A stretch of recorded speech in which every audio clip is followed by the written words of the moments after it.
في بداية الفيديو يا صاحبي ومن غير مقدمات كتير، النهاردة طبعا هو يوم عيد ميلادي. فيعني مش هعمل لكم بقى مقدمات كتير ولا اي حاجة، بس الكيب اهوت. يعني كيب فيجن 13 زي ما اتفقنا وزي ما كتبت على المنتدى وزي ما نزلت ستيت على الواتساب عندي وعلى التيلي وكل حاجة، كل مواقع التواصل تبعي نزلت وقلت ان الكيب هينزل ان شاء الله يوم عيد ميلادي. طبعا يا صاحبي مش عايز منك حاجة في يوم زي كده ويوم عيد ميلادي، الا حاجتين اتنين بس، ودول زي ما تقول انت بتقدمهم هدية ليا. تمام.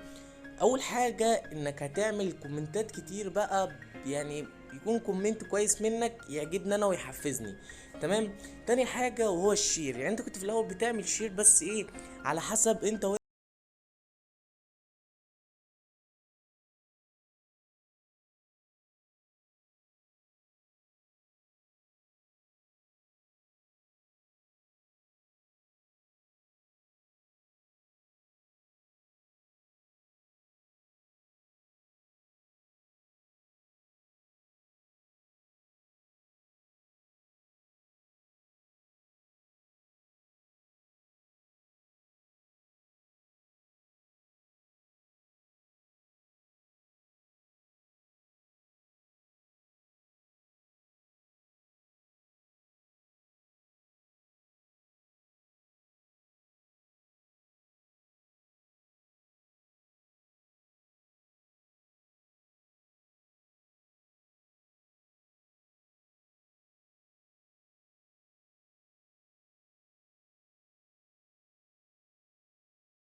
تمام. طبعا عندك الكيب بقى في العادي والانجليش، وعندك كمان تحفيظ السرعة، عظمة فعلا. تمام زي ما انت شايف، يعني كل حاجة قدامك.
معانا، والسيم اللايت للناس اللي بتحب الفواتح، تمام، عشان في ناس غواية جدا للفواتح وكده. زي ما انت شايف الكيب كله واضح، مفيش اي حاجة، والحروف كلها واضحة زي ما انت شايف، تمام.